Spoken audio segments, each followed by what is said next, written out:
So now I feel we've lost a big portion of that 50% that would just want to do this for fun. We've lost that group. I don't think there's as many today. Hope not. Yeah, it is kind of the case. Here's the simple reason why. Lots of distractions. There's TikTok, there's YouTube, there's Instagram. There's lots of places to put your content, and you can do a lot of stuff for fun on all those platforms.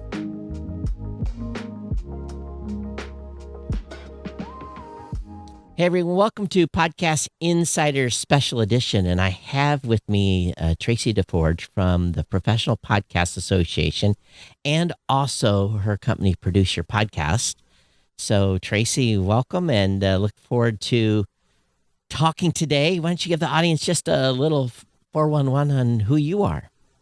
Oh, yeah. Well, first of all, it's great to be here. I always love connecting and talking with you in person at the conferences, but it's also just so fun to be here in our platform of choice of podcasting. So happy to be here and meet your audience.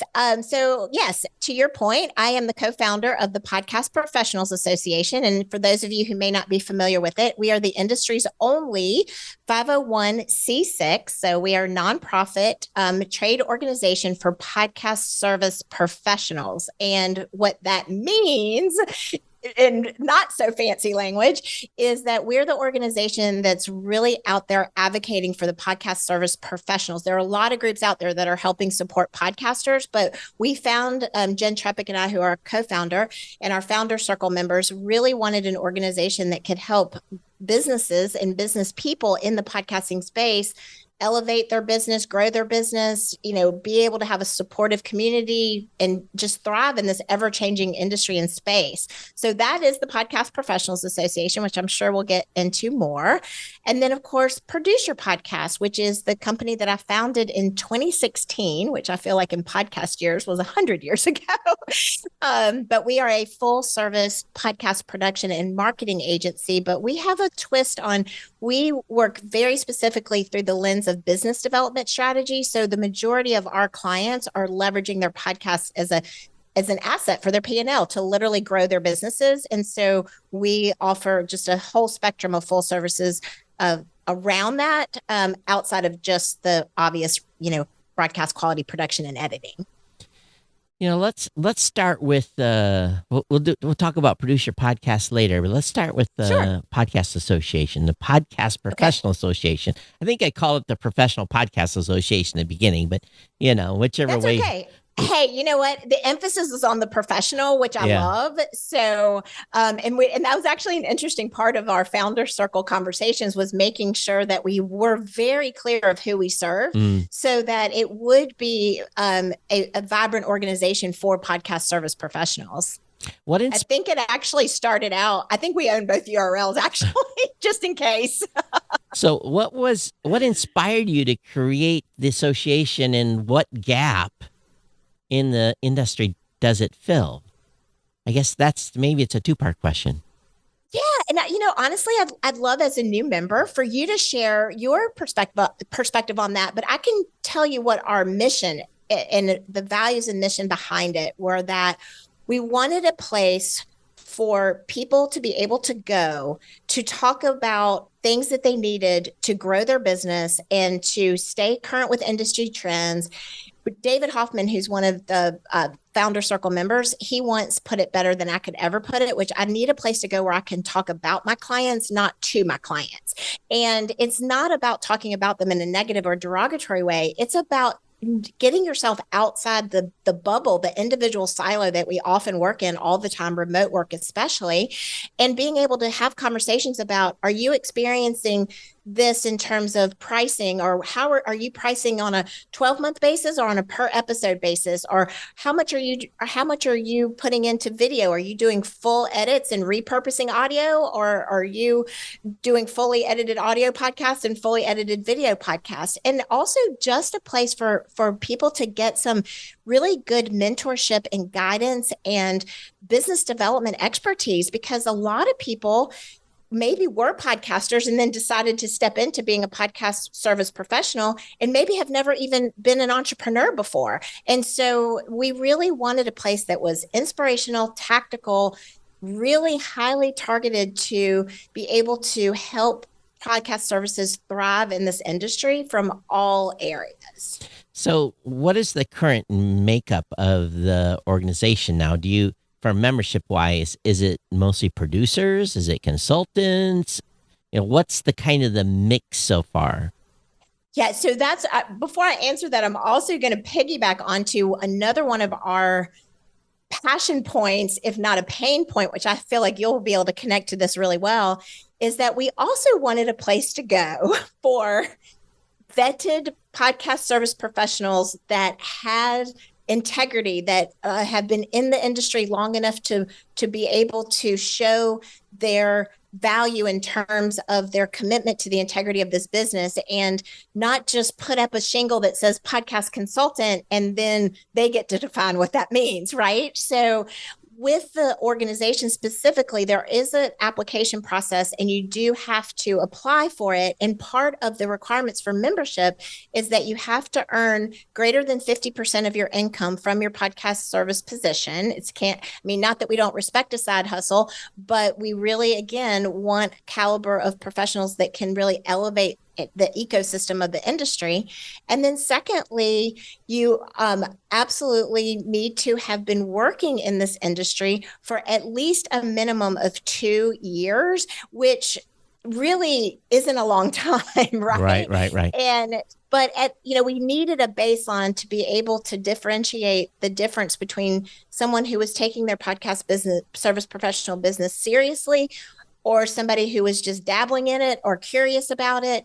Because when people come, we do 2 virtual events per month, and one is called an Inspire and Inquire event.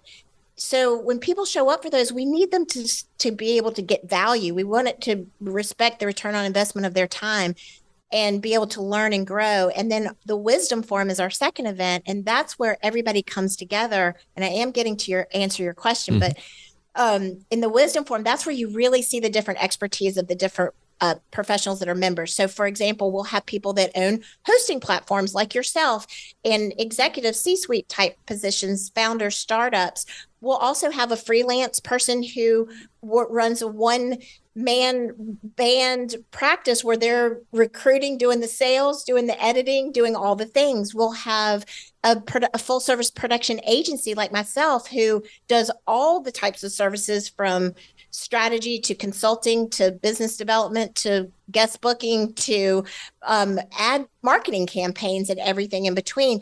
And we have PR. I mean, one of our most fabulous team. We have a whole team from Synaptic PR who they come in and talk through, guesting on and really leveraging podcast appearances. So it's a nice variety right now of different types of service professionals, so you can get different perspectives from where people are in their journey.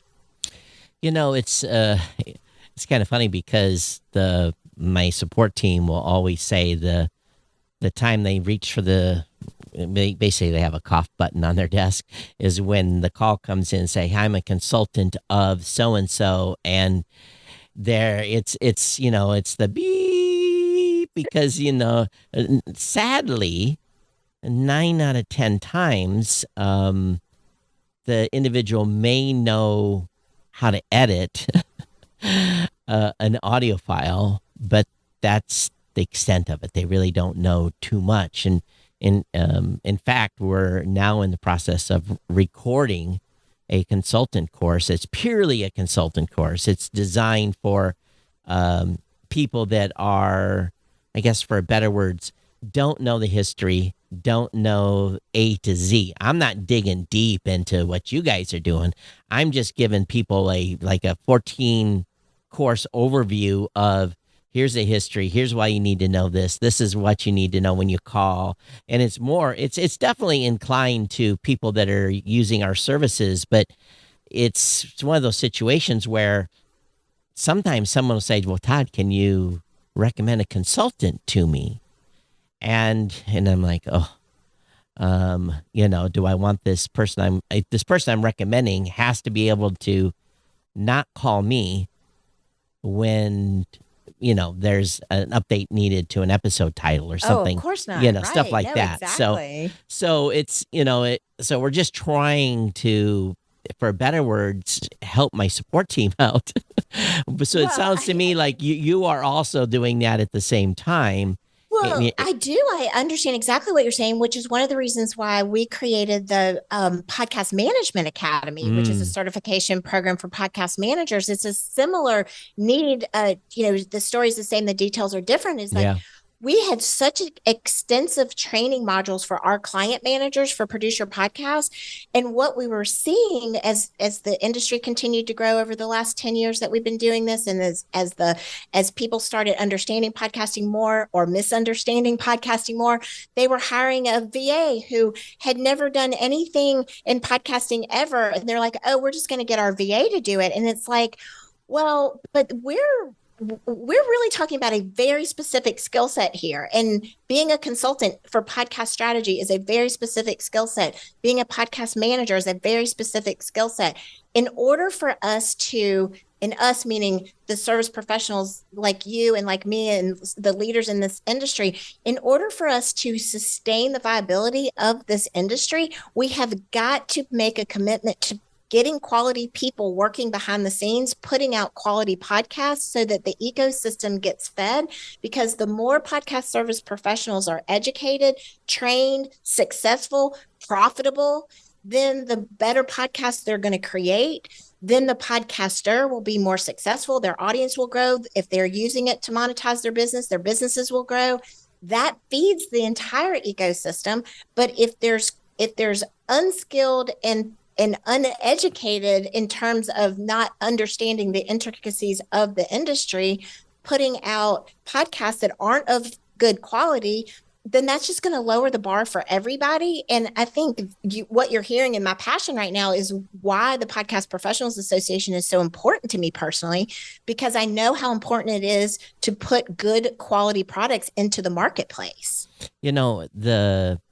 The typical scenario that happens on our side is someone calls a panic podcaster. They're professional, quote unquote, now I'll use that word lightly, has maybe abandoned them, or they've done something and they've caused an extinction event. They've said, oh, you shouldn't be on this type of platform. You should be over here. And the person trusts them and they move them and they don't do the things the proper way. And the next thing I'm like, I can't help you. I can't unfix this so it's really sad when we get those types of calls. And so frustrating. I remember this has been several years ago, but we had a mutual client that was on your platform, and they decided, they were persuaded without my knowledge and yours to migrate to a network, which wasn't a real network. It was an aggregation of some podcast episodes under an umbrella URL. Let's be clear. So because they were sold on being a part of this network, they were not educated that their RSS feed was going to be moved. They were not properly told everything that was going to happen. Therefore, we weren't properly told. So we get an angry client. My podcast isn't alive on Apple anymore. My podcast isn't alive on Spotify anymore. So I reach out to you because your customer service is always amazing. And because I also happen to have your email. So I reached out to you. And then you ran it through and you were like, they're not on the platform anymore. They were moved off to some other platform. And so you and I are kind of basically standing there going, we could have supported every element of this. We could have kept any of this from happening. Yeah. But then some scenario out of our control gets into the mix, promising like all of these amazing results that you and I both know weren't going to be delivered upon. And then what ultimately was the worst about it, in my opinion, was they were incredibly disappointed and frustrated, and because they weren't working with experts. Right. We have people that sometimes leave for the pie in the sky, and we kind of internally have this red roof in type of thing. We'll leave the light on for you. In other words, we basically purposely put their show kind of in like a holding pen. Yes. And then invariably 3, 4, 6, 8 weeks later, we get the call. Hey, this is not working out. And we're like, okay, we'll just switch you back on and we'll get you configured and you're back and running. So we kind of see this and we're used to it and we prepare for it. Now, sometimes people leave and they have a very good plan, or people coming to us. And so it's not an issue, but it's often the uninformed folks, they get in trouble. You've already talked about 2 of the key benefits, well, maybe 3. One being, 2 being twice monthly talk sessions, specifically dedicated. Talked about some training materials. What are other key benefits that members receive? Well, so one of the benefits I think that is really tied into what we're talking about is the ability to have your profile page in the directory. And the directory is such that, I mean, first of all, it's going to help with your SEO. It's going to help with search and discovery, all of those things that we all love. But more importantly, it's a vetted place where people can go. So if they are looking for a PR firm that focuses on podcasting, if they are looking for very vetted information on or working with a professional who's been in the industry, who's recognized by the PPA, who, it's that extra level of credibility that you can attach, even put into your email signature if you like. We've seen that done. It's so fun. We always screenshot those when we see them.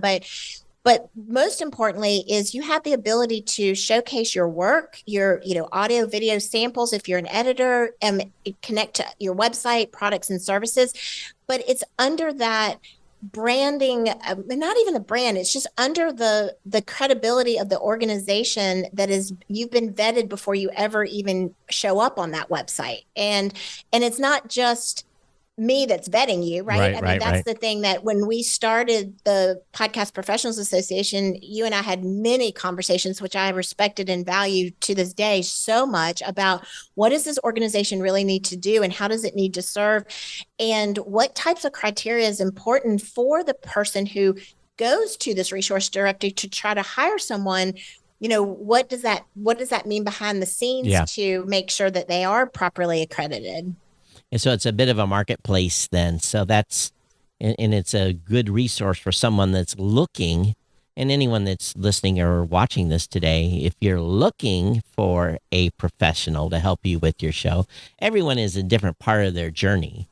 And you might be a business that's saying, okay, I want to get this going correctly.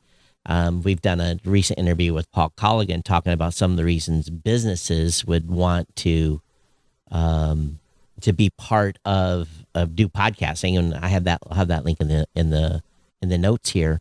But at the same time, if you are just getting started and you're trying to find your way, maybe this is the key to help you succeed, because we see the statistics.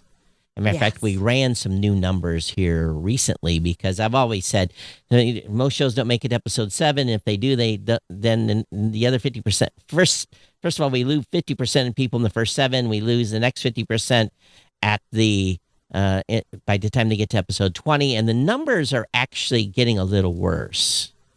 And so someone that's starting today that is really kind of on their own has about a 1 in 10 chance of making it to 20. And if you think about those numbers, if you are 10 shows and only one of you are going to get to 20, well, maybe if you're really serious about succeeding, you need to get some help and get kicked off right. But I think what we've narrowed down over the past maybe 6 months is we're living in a time right now where everyone wants instant gratification, instant success. And the message that we have to be giving these new content creators is you have to put in the time. None of us are Oprah. And there's so many great things in everything that you just said. I mean, just the whole consistency compounding over time. how important it is to invest in quality production at whatever level you can afford. I That's right. always make sure that I say that, because there are different tiers of That's quality of right. production, and it's all about what your strategy is. And I think even backing into, if you want to be a successful podcaster, spend time like you would anything else, learning about it as a trade, as Yep. a skilled art. Because the one of the things that I love about podcasting, and one of the things that was the biggest catalyst for me to actually launch and grow Produce Your Podcast, was because I was excited for the first time that the barrier to entry and being able to have a platform to use your voice was more accessible. I mean, I come from a background of broadcast radio professionals. I spent 20 plus years in the broadcast radio industry, but I've loved broadcast radio since I used to sleep with that AM transmitter under my pillow when I was little. And when I got to go to work for radio, like that was a big deal for me. And when podcasting then became this opportunity for people to have a platform to use their voice, I was very excited about that, but only in a way that you can still make sure that you're doing it in a way that doesn't hurt people to listen to it or affect the way they watch it now. But just learning it as a skill. Some of it is natural, but some of it is you need a consultant or a strategist if that's within your budget. And if it's not, dig into like the YouTubes and watch some. And there's so much information out there that you can consume, but you just got to make sure you're consuming the correct content or investing in a person who can really guide you to get from that 1 to 10 to 20 to 200 to 200,000, hopefully, right? Yep.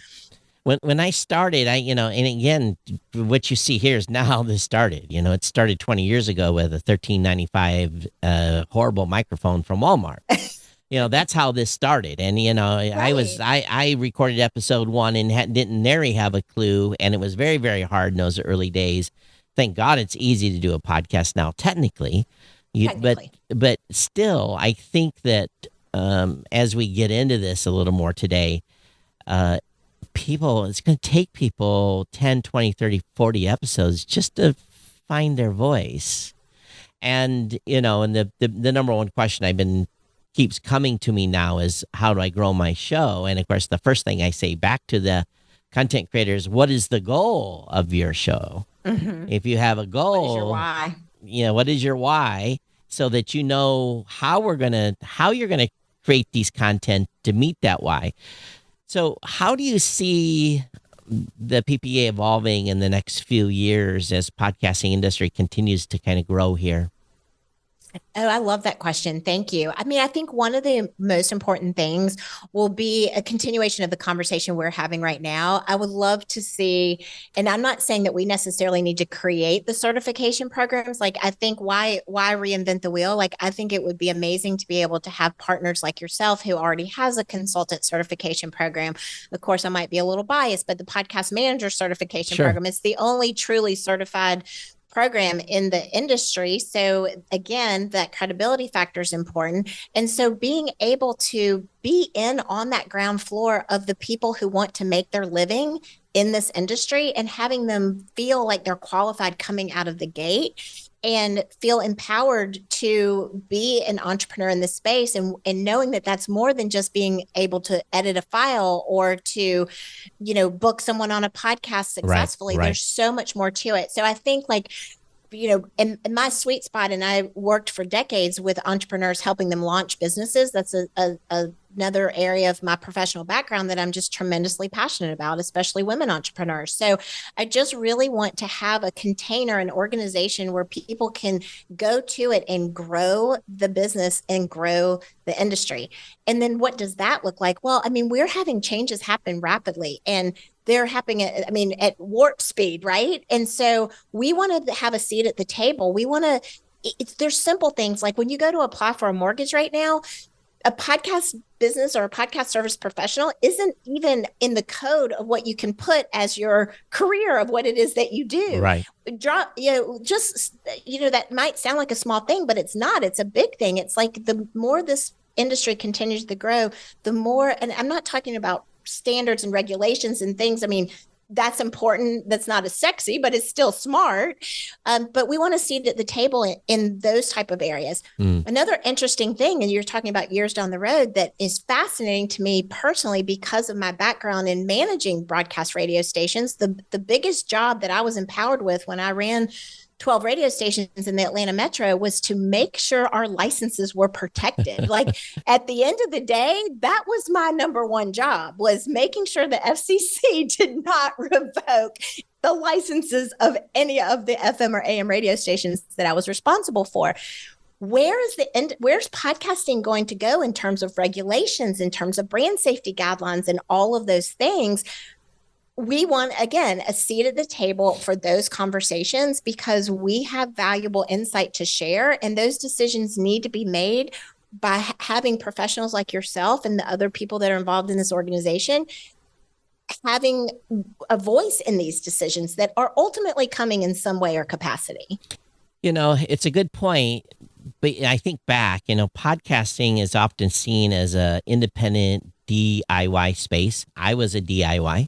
I was a team of one. Matter of fact, a team of one for many, many years. I was talent, recruiting, marketing, sales, promotion. I did it all. Sounds like a startup entrepreneur to me. And put in those types of hours for the show at the same time as building a podcasting business. So it was kind of like this, and had a job.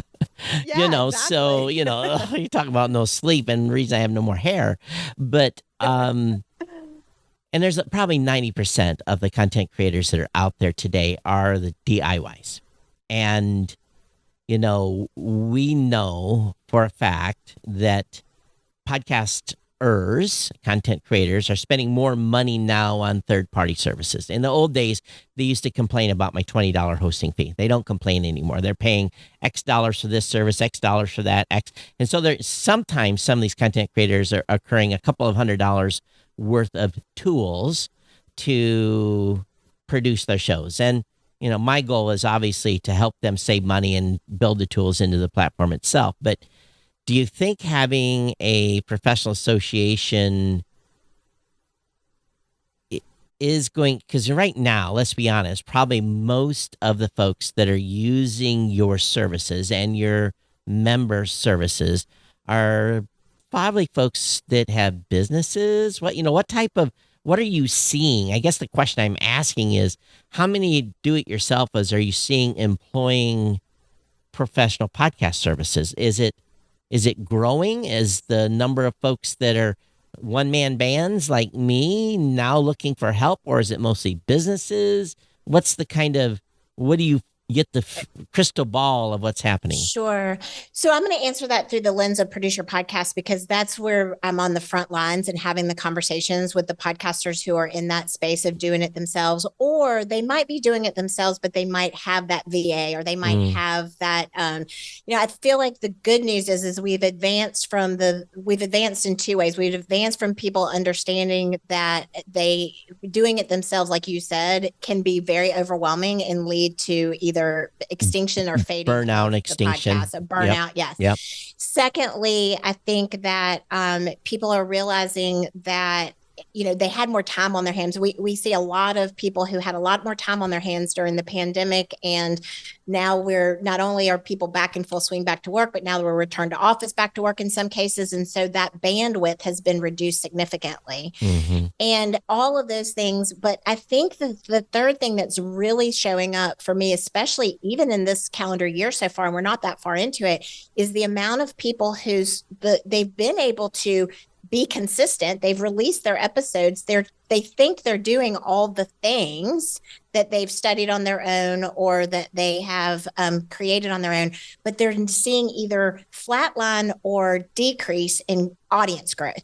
So for us, what we're meeting those people at a podcast audit phase, if you will, because it's not as we still have plenty of people who are launching new shows. We love them. Yep. But to your point, the making that transition from doing it everything yourself or having one person support you or maybe two people support you to how do I really turn this into a thing? I either need it to generate income for me because I want to leave my corporate job or I want this to be my full-time business, or this is my full-time business, but my podcast is supposed to be a marketing tool to help me grow it. None of that is happening. And I'm putting all of this time and energy into creating some really great content, and it's not going anywhere. I listen to some fantastic content, and it's like, why isn't this show breaking out? So I have to, I run into it because I listen to 100 new shows every 2 weeks, and you're my hero. I don't. Do you sleep ever? Well, because some of them, some of them is 5 minutes, some is 15. Okay, but so still. and sometimes it's I'm out in 2. Really depends on the content, and I try to keep notes. And I will say this. The number of bad ones compared to, in my opinion, just this is, again, just a micro look at a show.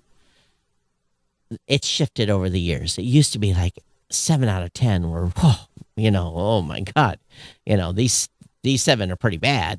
Now it's more like 8 out of 10, 8 being really good and 2 being, they're okay. So there's been this, and this is over many, many years. Well, the technology has supported that that's too. true. There's no doubt about that. Yeah. So things have gotten better. Made it more accessible. Yeah. And they have, but see, here's the thing. I think that to kind of continue that conversation around the barriers. So when you're my biggest capacity for empathy is for that person who comes into the conversation with, I'm recording on the right platform. I have what they think might be the right place that it's being distributed out of. I'm not getting any traction. It's not I have a lot of empathy because there's a lot. I know personally how much time and energy and passion and everything that it takes for them to even sometimes just show up to the mic, right. record the episode and everything else that goes along with that. So that's why I really want to stress to people, like, it's not a set it and forget it. I feel like that's kind of been my mantra for 2025 so far, is that your podcast is not a set it and forget it. Your show description is not a set it and forget it.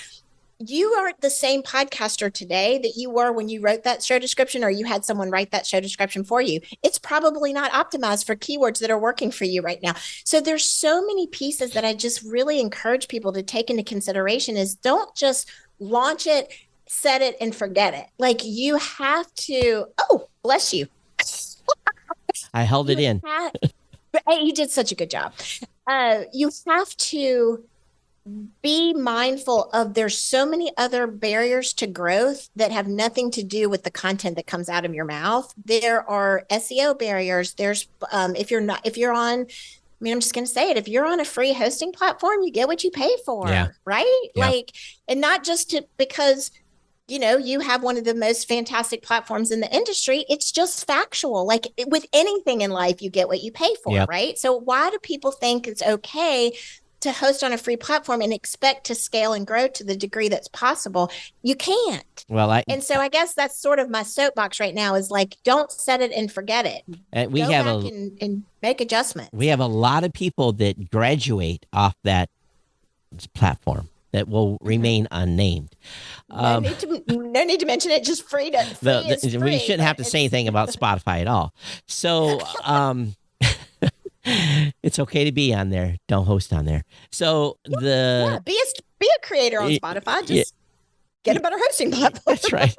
So I've seen a shift, and maybe this is where we can transition. We've talked about the Professional Podcast Association, and or the Podcast Professional Association. I'm sorry.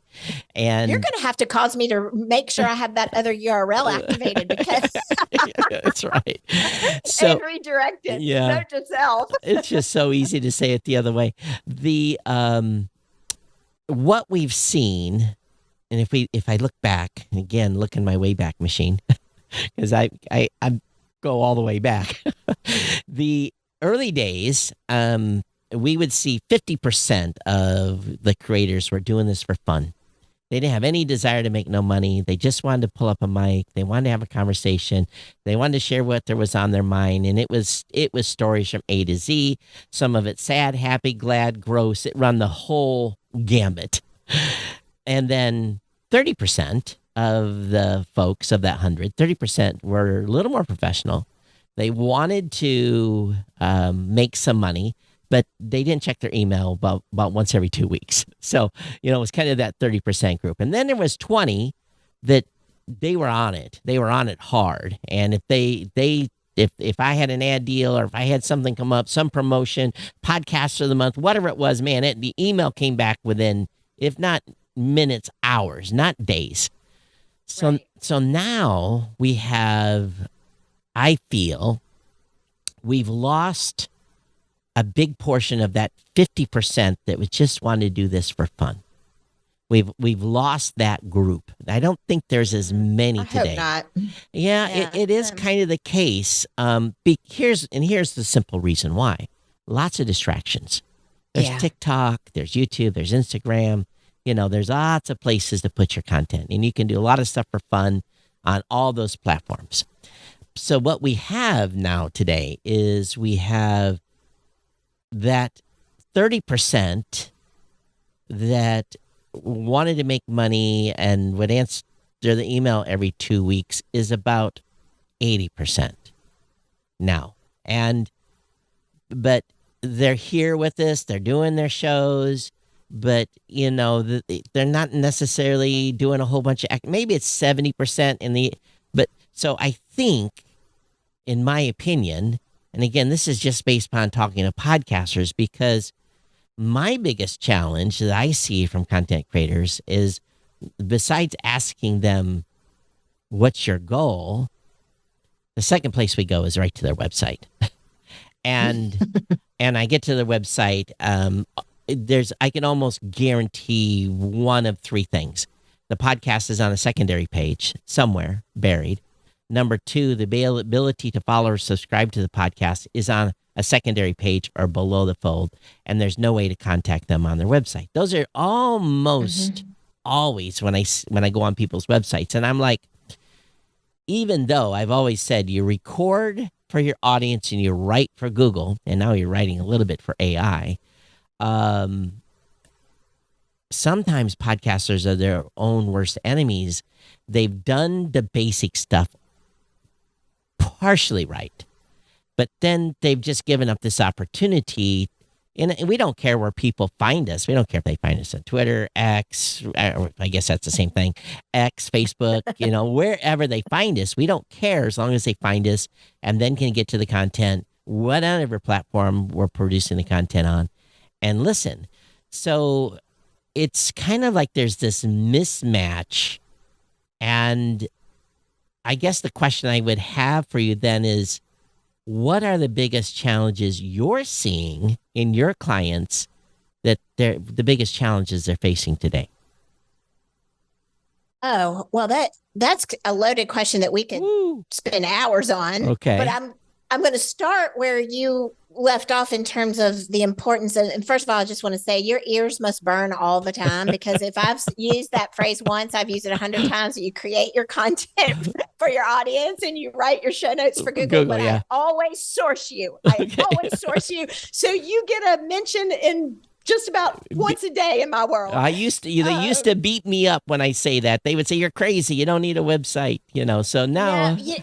And the reason why we say it quite often is because, again, our avatar at Produce Your Podcast is typically a business owner. Yeah. So when we very first start working with them and they would get their show notes back, they would be like, this isn't in our voice. Like, this isn't our brand voice. And it would be like, okay, well, it's keyword optimized. It's set up for discovery. Like, it's your literal voice, because we took a good bit of it from the transcript. All our show notes are written by a human.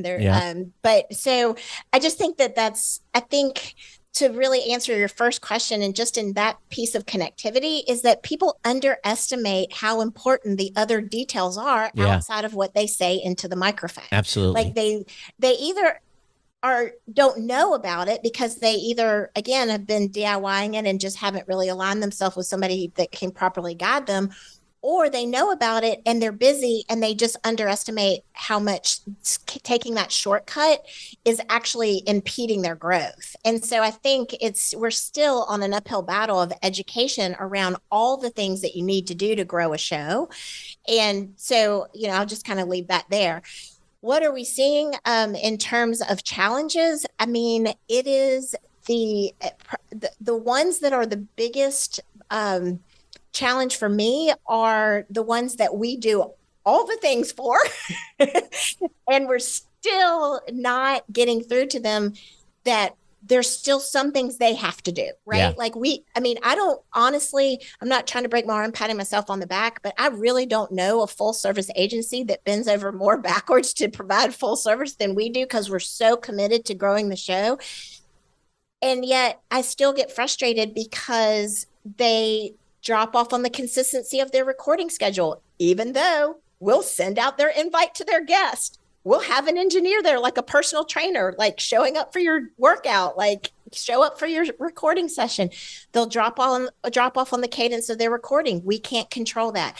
They'll choose to remove things from the package if that's an option, because they don't think it's a valuable something that they need to be investing in. Right.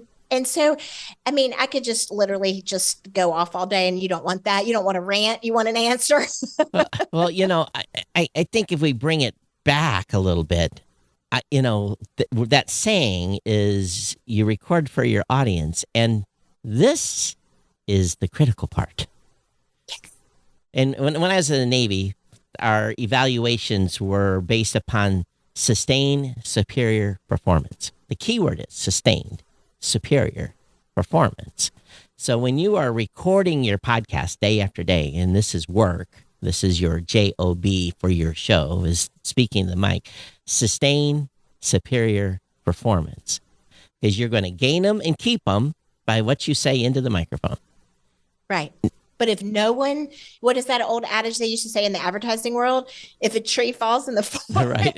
and nobody heard it, did it still make a noise or whatever? There's some version of that somewhere about something. Even though 90% of your passion and energy needs to go right in the mic, the remaining 10% has to do like the other 13 things.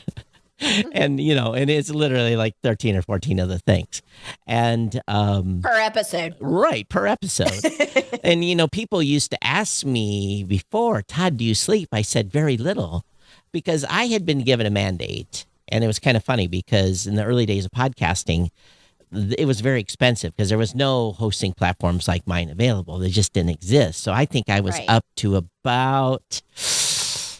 it may have been $4,000 or $5,000 a year just to publish the show, just to make sure it stayed online. The audio was available. There was no Facebook. There was no Twitter. There was none of this stuff. So we had to produce and promote our own way. So I used to tell people, if I had been given a mandate by my wife, she says, you got to figure out how to make money on this thing. The first goal was to get a press pass to CES. I got that. The second goal was she'd put her finger in my chest and said, you're spending $400 of the family's income, taking from the pot of money. And I was living in Hawaii at the time, and the pot was pretty thin because it's expensive to live there.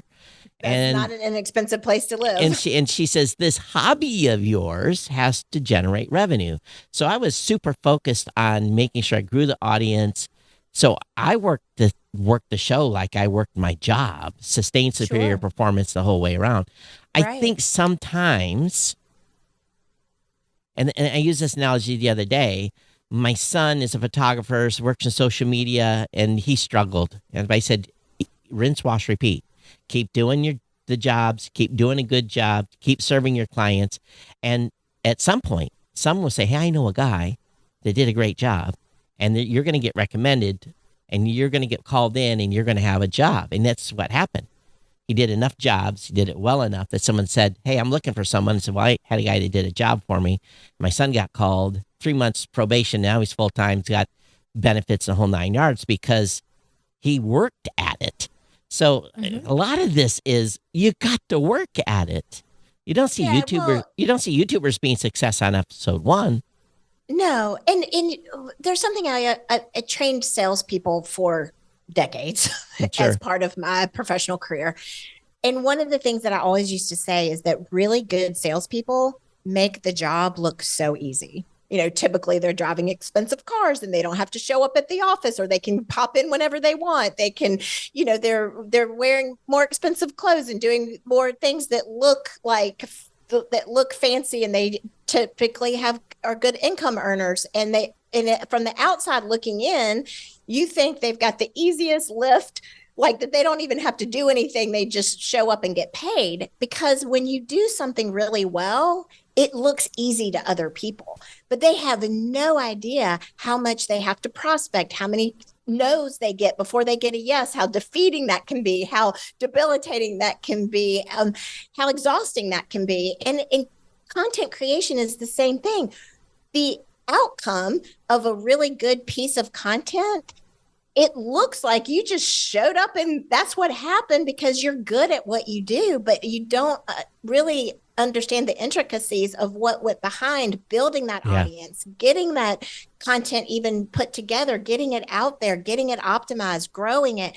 And I just think that that's something in this influencer economy right now. Everybody, wants to be an influencer, but being an influencer being a podcaster doesn't necessarily mean you're an influencer, and being an influencer doesn't necessarily mean you're a good podcaster. Like the two don't always have to be in the same sentence, right? But I think that because of being able to, do this and record and post in a short period of time, people aren't really looking at quality maybe as much as they used to, but I do feel like that's changing too. Oh yeah, it is. Like I feel like that we went through a phase where it was like we were on an aspirational broadcast media in terms of traditional media and television. Like you couldn't really get there.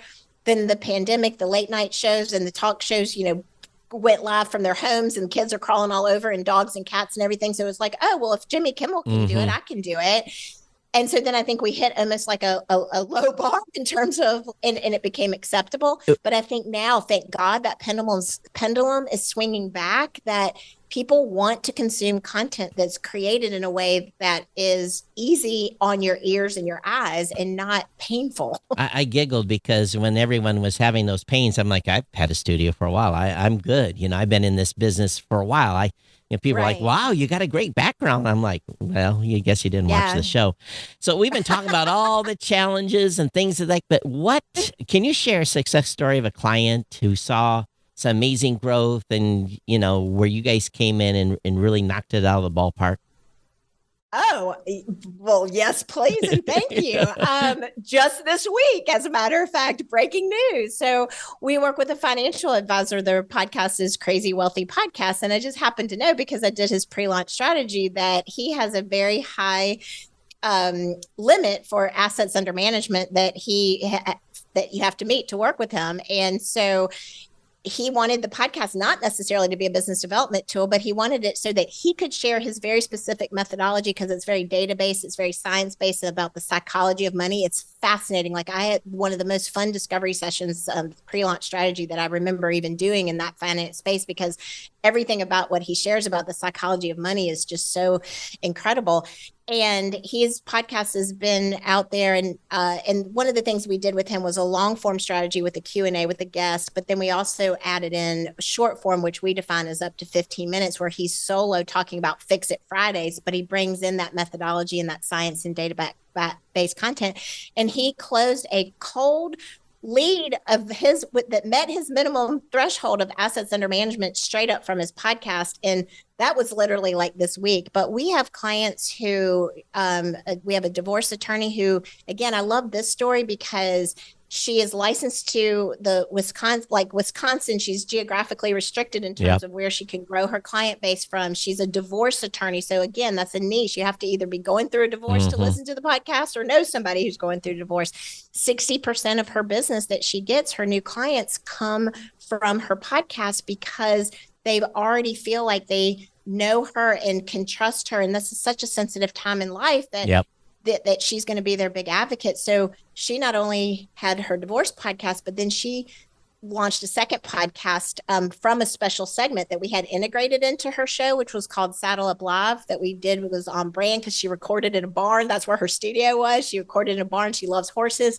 So we did the Saddle Up Lifestyle segment integrated into her show. And then she's now extracted that out and built a whole second podcast from it. I mean, you just give me as much time, I'll tell you more success stories than you can imagine. But it's because we really do truly believe in these hosts and in their shows and what they can do for themselves, because every time they open the mic and we release an episode before, they're making impact. They're changing the conversation in the industry with their voice and their perspective. And that's why I love this business so much, because that's what can happen. You know, I go back to the early days. We lost my dad 2 years, 200 episodes into my podcasting career.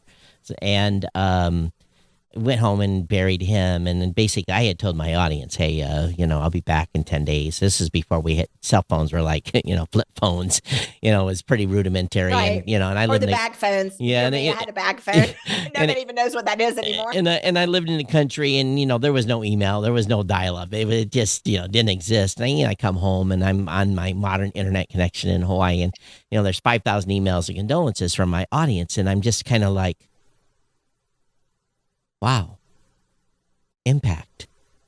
Yeah. They made an impact on me. And then tie that to my mom and I decided to do a podcast about her being widowed unexpectedly. And we did 27 episodes. It was great therapy. And we talked ourselves through everything from the point, the discussions of like her not being able to find the lawnmower key and calling me crying. It's like, I can't find the lawnmower key. And I called my friend Larry. I said, Dad's got the key hid somewhere. Go to the house and find it. 60 seconds he found the key. So it was, and it was those kinds of things that she had happen as a widow. And our goal was really just to help one person. And I can't count on the number of hands. We stopped doing that show, well, it's now 18 years ago.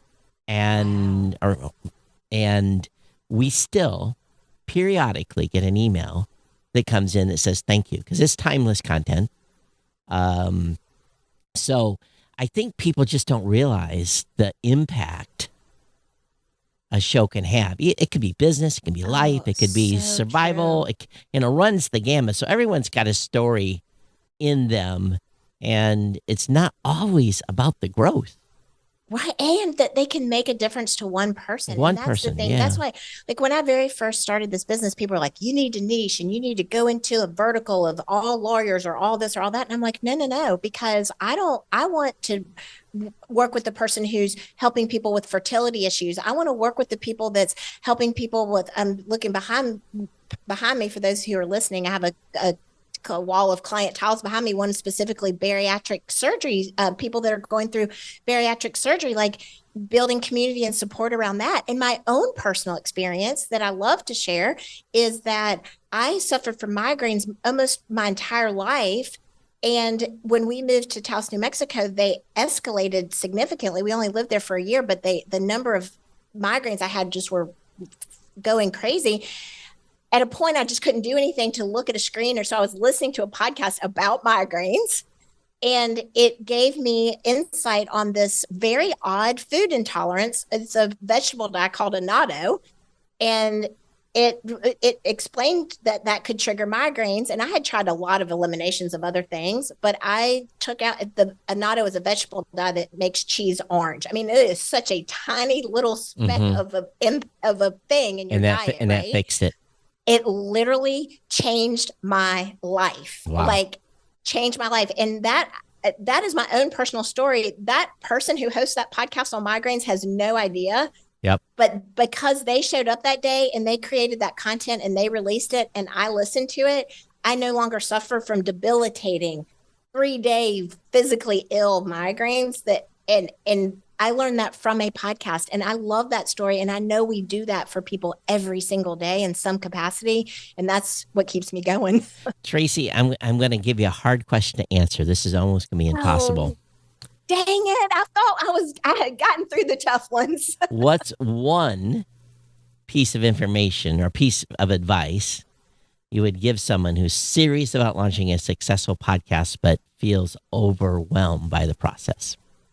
Well, it's a hard question. One. What's one piece of advice? Maybe you can answer it because that's a big. It is a big one. I'm just trying to figure out if I can get it all. If one sentence counts as one. yeah, probably. Okay. Don't obsess over the microphone. Obsess over your reasonably and attainable ability to consistently create good content. Wow, that was really, really good. Bravo. Bravo. My one piece of advice is hit record. Well, so many people. I would have said start where you are, but that you only gave me one. I know, but so many people can't just hit record. You know, you're going to, episode 1, you're going to hate. Episode 10, you're going to hate. Episode 50, you're going to hate when you're on 100. Yes. And when you're on 2. You never get to 100 if you don't start with 1. Right. So, this has been a great conversation. So where can we find the Podcast Professional Association? Exactly how you said it, but we're going to say it again so it's very clear. Podcastprofessionalsassociation.com. And membership cost? Is $250 for the year, and you can go straight to the site and fill out your application, and then we just go from there, and we create your profile for you. We get it up. You get connected to the 2 virtual events a month, and they're just go do it. It's like nothing to think about for $250. And make sure you read their requirements. Make sure you read their requirements. If you're just getting started, you probably need to get connected with one of the team members to be mentored and get the time in. Yes. But that's for the benefit of the whole organization and for the industry itself. And so thank you for putting that out there. But yes, podcastprofessionalsassociation.com. And you can learn more about us and join and apply and just be a part of this amazing movement that we are going to grow this industry together. And if you're a business, an individual, whatever, if you're saying, I need help, how do we produce your podcast? How do we find your business, your personal business? Yeah, well, that's an easy one too, because that's produceyourpodcast.com. Tracy, is there a best way for them to reach out to you via email or something like that? Honestly, if you go to produceyourpodcast.com, it'll provide you with tons of abilities to be accessible to me. It will also give you tons of resources, blogs, all kinds of things that you'll find value from. But if you also just want to connect with me on LinkedIn, also, that's a really great place to reach out to me on LinkedIn as well. But you can connect with me on LinkedIn or at produceyourpodcast.com. And if you've all noticed Tracy's energy, this is not just for the show. This is the way she runs 24/7. I don't know how you do it. When you get done at the end of the day, do you just face plant, or how does your energy ball run out at the end of the day? You just kind of go, I'm done? Because that's kind of what I do at this point. I go full steam for like 10 hours, and then it's just like, okay, I'm unplugged. Do you just stay 100%? I'm a 1 cup of coffee a day girl. So that's kind of, I'm not over caffeinated. I'm just overexcited. But yeah, I'm a hard sleeper. So I'm like, I have 2 speeds. I have 100% go and off and then stop. Yeah. Well, I kind of go from 100% to medium to blackout. Yeah. So same way. No, I got no gray area. I'm just like, It's fun. All right, everyone, be sure to check out podcastprofessionalassociation.com and produceyourpodcast.com. Whichever flavor of this solves or meets your needs. And Tracy, thank you so much for being on Podcast Insider Special Edition. Thank you. It was my pleasure.